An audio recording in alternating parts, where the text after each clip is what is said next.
Cooking और आज मैं बना रही हूँ चाइनीज ओकरा जो टेस्ट में बिल्कुल जुकीनी की तरह या तुरई की तरह होती है। ये चाइनीज ओकरा है 1.5 pound, 4 tablespoon oil, 2 onions chopped, 2 tomatoes chopped, coriander half cup, 2 green chilies cut in slices, 1 teaspoon salt, 1 teaspoon cumin seeds, 1 teaspoon crushed red chili, half teaspoon turmeric। तो अब कुकिंग स्टार्ट करते हैं। तो सबसे पहले इसकी जो बम्पी पार्ट हैं इनको मैं इस तरह निकाल लूंगी। इसको लूफा भी बोलते हैं। इसकी न्यूट्रिशंस वैल्यू बहुत ज़्यादा है, जस्ट लाइक अदर वेजिटेबल।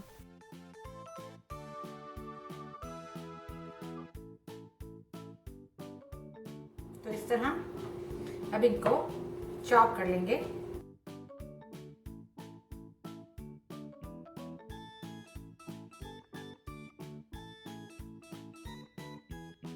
तो ये हमारी चाइनीज ओकरा तैयार है। अब कुकिंग शुरू करते हैं।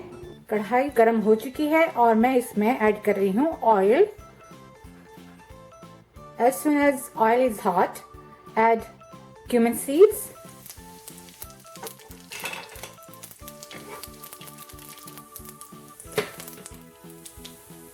onions,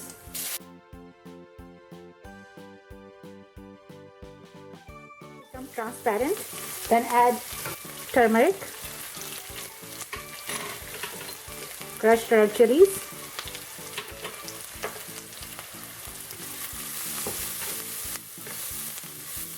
सब्जी बनाते हुए बहुत ज़्यादा हैवी स्पाइसेस यूज़ नहीं करने चाहिए। बहुत ही माइल्ड स्पाइसेस के साथ इसको बनाएं तो सब्जी का मज़ा बहुत ज़बरदस्त आता है। ऑनियंस को ब्राउन नहीं करना है, बर्न नहीं करना है, इन्हें इसी तरह ट्रांसलूसेंट रखना है और इसकी जो स्वीटनेस है वो इस डिश में बहुत मज़े की लगती है। टमाटोज भी ऐड कर दें। अब इन्हें भी अच्छी तरह कुक करें। 2 से 3 मिनट इनको कुक करें तो ये सॉफ्ट हो जाएंगे।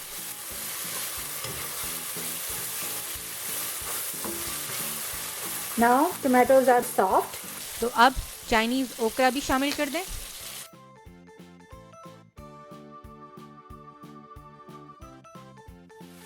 Salt.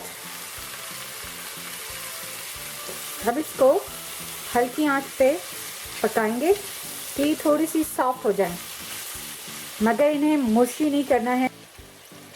अब ये ग्रीन चिलीज भी ऐड कर देंगे। अब इसे 10 से 15 मिनट कवर करके पकाएं अंटिल कि ये बिल्कुल कम्प्लीटली सॉफ्ट हो जाए, टेंडर हो जाए। तो ये अब सॉफ्ट हो चुकी है। इसका चूल्हा जो है वो बंद कर दूंगी। हाफ लेमन जूस मैं इसमें ऐड करूंगी, बट इट इज़ ऑप्शनल। इसको मिक्स कर लें। इसके साथ ही थोड़ा सा हरा धनिया ऐड करें और इसे मिक्स करें, फिर इसको डिश आउट कर लें। तो ये तैयार है। तो ये चाइनीज़ ओकरा तैयार है देसी स्टाइल में। आप इसको बॉइल्ड राइस के साथ या चपाती के साथ सर्व कर सकते हैं। बहुत मज़े की लगती है। टेस्ट में बिल्कुल जुकीनी की तरह यानी तुरई की तरह लगती है। अपनी डाइट में हमें हमेशा सब्ज़ी का इस्तेमाल ज़रूर रखना चाहिए। तो इसी तरह आप भी अपने घर पे बनाएं और हमेशा सब्ज़ी को अपनी दस्तरखान का हिस्सा बनाएं। Thanks for watching Rizal's Cooking. Bye for now.